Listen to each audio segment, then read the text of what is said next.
ಸೇರ್ತಾರೆ ಅಂತ ಒಂದು ಮೆಸೇಜ್ ಇದೆ. ಸೋಮವಾರ ತಪ್ಪಿದ್ರೆ ಮಂಗಳವಾರ 99% ಫೈನಲ್ ಮಾಡ್ತಾರೆ ಅಂತ ನಮಗೆಲ್ಲ ಆಶಾಭಾವನೆ ಇದೆ. ಮೋಸ್ಟ್ಲಿ ಹೊಸ ಮಂತ್ರಿಮಂಡಲ ಬುಧವಾರ ಆಗ್ಬೋದು ಅಂತ ನಮಗೆಲ್ಲ ಮಾಹಿತಿ ಇದೆ.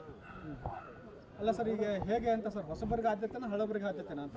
ಹೊಸಬರಿಗೆ ಆದ್ಯತೆ ಕೊಡಲೇಬೇಕು ಅಂತ ಮೊದಲಿಂದ ನಾವು ಸ್ಟ್ರೈಕ್ ಮಾಡ್ತಾನೆ ಇದ್ದೀವಿ, ನಾವು ಪ್ರತಿಭಟನೆ ಮಾಡ್ತಾನೆ ಇದ್ದೀವಿ. ರಿಕ್ವೆಸ್ಟ್ ಮಾಡಿದ್ರೆ ದೆಹಲಿ ನಾಯಕರಿಗೆ, ಕರ್ನಾಟಕದ ಎಲ್ಲ ಕಾಂಗ್ರೆಸ್ ಮುಖಂಡರಿಗೆ ಹೇಳಿದ್ದೀವಿ, ಕೊಟ್ಟವ್ರಿಗೆ ಕೊಡಬೇಡಿ, ಎಲ್ಲರಿಗೂ MLAಗಳು ಅವಕಾಶ ಕೊಡಿ ಅಂತ.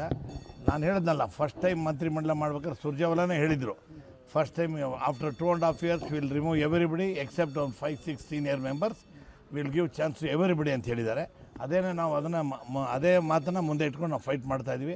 ನನ್ನ ಪ್ರಕಾರ ಇನ್ನೂ 20 ಇದೆ, 20ರೊಳಗೆ 15 ಜನಕ್ಕೆ ಹೊಸಬ್ರು ಕೊಡ್ಬೋದು ಅಂತ ನಾವು ಎಕ್ಸ್ಪೆಕ್ಟ್ ಮಾಡ್ತಾ ಇದ್ವಿ. ಬೆಳಗಾವಿ ಭಾಗದಲ್ಲಿ ಈಗಾಗಲೇ ಒಂದಿದೆ, 3 ಸಿಗಬೇಕು ಅಂತ ಒತ್ತಾಯ. ಹೌದು, 3 ಕೊಟ್ಟರೆ ಒಳ್ಳೆಯದು. ಅಲ್ಲ ಎಲ್ಲ ಬೇರೆ ಬೇರೆ ಸರ್ಕಾರದಾಗೆಲ್ಲ ನೀವು ಹಿಸ್ಟ್ರಿ ತೆಗೆದು ನೋಡಿ, ಒಂದು ಸರಿ 4 ಜನ ಇದ್ದರು, ಅದೇ ಥರ 3 ಜನ ಇರಲೇಬೇಕು ಅಂತ ನಮ್ಮದು ಒತ್ತಡ ಇದೆ. ಭಾಳ ದೊಡ್ಡ ಇದು ನಮ್ಮ ಜಿಲ್ಲೆ 18 ಜನ MLAಗಳಿದ್ದಾರೆ, ಅದರಿಂದ 3 ಜನ ಮಂತ್ರಿಮಂಡಲ ಕೊಟ್ಟರೆ ಭಾಳ ಒಳ್ಳೆಯದು ಅಂತ ನಮ್ಮದು ಬೇಡಿಕೆ.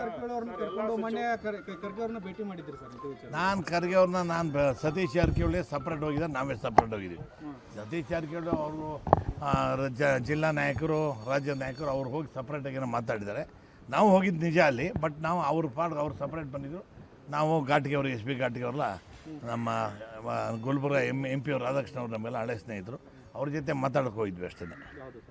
ಅದೇ ಸುಮ್ಮನೆ ಜನರಲ್ ಆಗಿ ಮಾತಾಡೋಕೆ ಹೋಗಿದ್ದು, ನಾವೆಲ್ಲ ಮೊದಲಿಂದ ಸ್ನೇಹಿತರು. ಸಚಿವಾಕಾಂಕ್ಷಿಗಳ ಒಂಥರ ಎಲ್ಲ ಸಚಿವಾಕಾಂಕ್ಷಿಗಳ ಲೀಡರ್ ನೀವು ಆಗಿದ್ದೀರಿ ಸರ್. ಎಲ್ಲರನ್ನೂ ಕೂಡ ತಂಡ ಕಟ್ಕೊಂಡು ನೀವೇ ಹೋಗ್ತಾ ಇದ್ರಿ. ನಾವು ಮೊದಲು ಹೋಗ್ತಾ ಇದ್ದಿದ್ದು ನಿಜ, ಆಮೇಲೆ ಏನು ಮಾಡಿದ್ರು, ಡೈಲಿಯಿಂದ ನಮಗೆ ಇನ್ಸ್ಟ್ರಕ್ಷನ್ ಕೊಟ್ಟರು, ಗುಂಪಾಗಿ ಬರಬೇಡಿ, ಪಾರ್ಟಿ ಹೆಸರು ಕೆಟ್ಟೋಗ್ತದೆ, ತಾವೆಲ್ಲ ಬಂದು ಇಂಡಿವಿಜುವಲ್ ಆಗಿ ಬೇಕಾದ್ರೆ ಯಾರು ಬೇಕಾದ್ರೆ ಮೀಟ್ ಮಾಡಿ ಕೇಳಿಕೊಂಡು ನಿಮ್ಮ ಅದೃಷ್ಟ ಪ್ರಕಾರ ನಿಮ್ಗೆ ಏನೇನಾಗ್ತದೆ ನಾವು ಮಾಡ್ತೀವಿ ಅಂತ ಹೇಳೋದು. ಅದರಿಂದ ಗುಂಪು ಕಟ್ಕೊಂಡು ಹೋಗ್ತಾ ಇಲ್ಲ ಅವತ್ತಿಂದ. ಫಸ್ಟ್ ಟೈಮ್ ಏನು ನಾವು ಒಂದು 35 ಜನ ಹೋಗಿದ್ದು, ಅದೇ ಲಾಸ್ಟ್. ಅದಾದಮೇಲೆ ಯಾವ್ದು ನಾವು ಗುಂಪು ಕಟ್ಕೊಂಡು ಹೋಗಿಲ್ಲ. ಇನ್ನೊಂದು ಪ್ರಮುಖವಾದ ವಿಚಾರ ಸರ್, ಸಿದ್ದರಾಮಯ್ಯನವರು ರಾಜಕೀಯ ನಿವೃತ್ತಿ ಘೋಷಿಸಿದ್ದಾರೆ ಸರ್. ನಿನ್ನೆ KR-ಪೇಟೆಯಲ್ಲಿ ಹೇಳಿದ್ದಾರೆ 2024 ಅವರು ಎಲೆಕ್ಷನ್ ನಿಂತ್ಕೊಂಡೇ ಇರ್ಬೋದು, ಆದರೆ ಪಕ್ಷದ ಪರವಾಗಿ ಅವರು ಪ್ರಚಾರ ಮಾಡ್ತಾರೆ ಅಂತ ನನಗನ್ಸಿಕೆ. ಅನಿವಾರ್ಯತೆ ನೋಡ್ರಿ, ಸಿದ್ದರಾಮಯ್ಯರು ಒಬ್ಬರೇ ಎಲ್ಲ ನಾಯಕರುಗಳು ಕೂತ್ಕೊಂಡು ಚೆನ್ನಾಗಿ ಒಗ್ಗಟ್ಟಿಂದ ನಾವು ಮಾಡಿದ್ರೆ ನಾವು 100% ನಾವು ಬರ್ತೀವಿ. ನಿಲ್ತೀನಿ ಅಂತ ಹೇಳ್ತಾ ಇದ್ರು, ಬಟ್ ಈಗ ಅವರು CM ಸ್ಥಾನದಿಂದ ಕೆಳಗಿಳಿಸಿದ ಮೇಲೆ ಎಲ್ಲೊಂದ್ ಕಡೆ ಅವರು ಬೇಸರವಾಗಿ ಈ ಒಂದು ಮಾತು ಹೇಳಿದ್ದಾರೆ. ಬೇಸರ ಏನಿಲ್ಲ, ಅವ್ರಿಗೆ ಹೇಳಿದಂಗೆ ಅವರ ಮೊದಲಿಂದ ಹೇಳ್ತಾ ಇದ್ರಲ್ಲ, ರಾಹುಲ್ ಗಾಂಧಿ ಹೇಳಿದ್ರೆ ನಾನು ಬಿಟ್ಕೊಡೋಕೆ ರೆಡಿ ಇದೀನಿ ಅಂತ.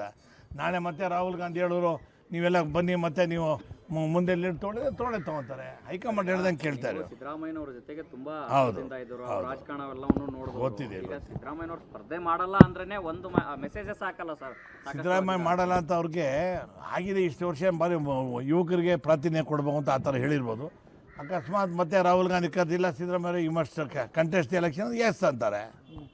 ಹೈಕಮಾಂಡ್ ಹೇಳ್ದಂಗೆ ನಾವೆಲ್ಲರೂ ಓಕೆ. ಡೆಲ್ಲಿ ಒಳಗೆ ಪಾರ್ಲಿಮೆಂಟ್ ಅದೇ, ಈಗ ಸ್ಟ್ರೈಕ್ ಎಲ್ಲ ಆಯಿತು ಅವ್ರದ್ದು, ಈಗ ಅವರೆಲ್ಲ ರಾಜೀನಾಮೆ ಕೊಟ್ಟಾಯಿತು, ಈ ಇಶ್ಯೂ ಮುಗಿದೋಯ್ತು. ಈಗ ನಾಳೆಯಿಂದ ಏನಿದ್ರು ಅಯೋಧ್ಯೆ ಇಶ್ಯೂ ಸ್ಟಾರ್ಟ್ ಆಗುತ್ತೆ. ಅವ್ರು ಮೋಸ್ಟ್ಲಿ ಇವರು ಇದಾರಲ್ಲ, ನಮ್ಮ ಅಖಿಲೇಶ್ ಅವ್ರ ಪಕ್ಷದವರು ಮೋಸ್ಟ್ಲಿ ನಾಳೆ ಗಲಾಟೆ ಮಾಡ್ಬೋದು. ಅವ್ರು ಮಾಡಿದ್ಮೇಲೆ ಆಟೋಮೆಟಿಕ್ ನಾವು ವಿರೋಧ ಪಕ್ಷದವ್ರು ಅವ್ರಿಗೆ ಸಪೋರ್ಟ್ ಮಾಡಲೇಬೇಕಾಗ್ತದೆ. ಸಭೆ ಅದೇ ಇಟ್ಕೊಂಡಿದ್ದಾರೆ, ಅದಕ್ಕೋಸ್ಕರ ಇಟ್ಕೊಂಡಿದ್ದಾರೆ. ನಾಳೆಯಿಂದ ಏನು ಮಾಡಬೇಕು, ಸಭೆಯೊಳಗೆ ಪಾರ್ಲಿಮೆಂಟ್ ಒಳಗೆ ಯಾವ ಸಬ್ಜೆಕ್ಟ್ ಮಾಡಬೇಕು, ಯಾವ ಥರ ಮಾತಾಡಬೇಕು, ಅದ್ರ ಯಾವ್ದು ಪ್ರತಿಭಟನೆ ಮಾಡಬೇಕು ಅಂತ ಅದ್ರ ಬಗ್ಗೆ ನಾಳೆ ಬೆಳಗ್ಗೆ ಡಿಸ್ಕಸ್ ಮಾಡಿ.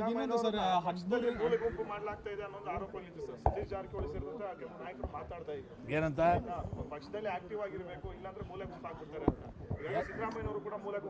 ಯಾರು ಅವರು ಆ್ಯಕ್ಟಿವ್ ಇದ್ದೇ ಇದ್ದಾರಲ್ಲ, ಮೂಲೆ ಗುಂಪಾಗ ಚಾನ್ಸೇ ಇಲ್ಲ. ಆ್ಯಕ್ಟಿವ್ ಇಲ್ಲದೇ ಇದ್ರೆ ತಾನೇ ಮೂಲೆ ಗುಂಪಾಗೋದು.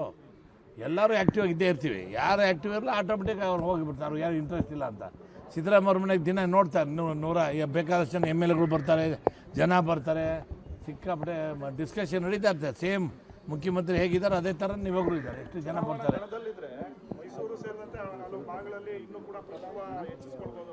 ನಾನು ಹೇಳ್ದಲ್ಲ, ಪಕ್ಷದ ಇಂಟ್ರೆಸ್ಟ್ಗೋಸ್ಕರ ರಾಹುಲ್ ಗಾಂಧಿ ಅವರು ನೀವು ನಿಂತ್ಕೋಬೇಕು ಸಿದ್ದರಾಮಯ್ಯ ಅಂತೇಳಿ ಅವರು ನಿಂತ್ಕೊತಾರೆ. ನಮಸ್ಕಾರ, ಎಲ್ಲರಿಗೂ ಧನ್ಯವಾದಗಳು.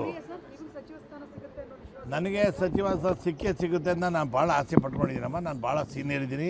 ಇವಾಗ ಯಾರ್ಯಾರು ಮಂತ್ರಿಗಳಾಗಿದ್ದಾರೆ ಅವರೆಲ್ಲರಿಗಿನ ಸೀನಿಯರ್. ದೇವರಾಜ ಸರ್ಕಾರದಾಗೆ ನಮ್ಮ ರಮೇಶ್ ಕುಮಾರ್, ರಘುಪತಿ, ಚಂದ್ರೇಗೌಡ ಪ್ರೆಸಿಡೆಂಟ್ ಇದ್ದಾಗ ನಾವೆಲ್ಲ ಪ್ರಧಾನ ಕಾರ್ಯದರ್ಶಿಯಾಗಿ ಕೆಲಸ ಮಾಡಿದ್ದೀವಿ. ವಿದ್ಯಾರ್ಥಿ ಈ ದಿಶೆಯೊಳಗೆ ಕೆಲಸ ಮಾಡಿದ್ದೀವಿ. ಹಾಗಾಗಿ ನಾವು ನನಗೆ ಒಂದೇ ಒಂದು ಪ್ರಾಬ್ಲಮ್ ಆಗಿದೆ, ಜಾತಿ ರಾಜಕೀಯ ಬಂದು ನನಗೆ ಪ್ರಾಬ್ಲಮ್ ಆಗ್ತಾ ಇದೆ. ಯಾವ ಥರ ಸರ್ ಜಾತಿ ರಾಜಕೀಯ ಒಳಗೆ ಅಂದರೆ ನಾನು ಏನೋ ಅಪ್ಪಿ ಏನೋ ನಾನು ಲಿಂಗಾಯತರಾಗಿ ಹುಟ್ಟಿದ್ದೀನಪ್ಪ. ಲಿಂಗಾಯತರಾಗಿ ಹುಟ್ಟಿದ್ರೆ ಲಿಂಗಾಯತರು ಅಂತ ಹೇಳಿ ಬೇಡನಲ್ಲ, ಅದ್ರಾಗ ಉಪಜಾತಿ ಸಾದರು ಬರಬೇಕು, ಬಣಜಿಗರು ಬರಬೇಕು, ಪಂಚಿಮ ಸಾಲಿ ಬರಬೇಕು, ಅವ್ರು ಬರೋಕ್ಕೆ ಎಲ್ಲ ಜಾತಿ ಕೊಡೋಕ್ಕಾಗುತ್ತೆ. ಇವರು ಜಾತಿ ನೋಡಿ ಕೊಡಲಿ ಬೇಡನಲ್ಲ, ಅವ್ರು ಬೇಕು ಅಂತ.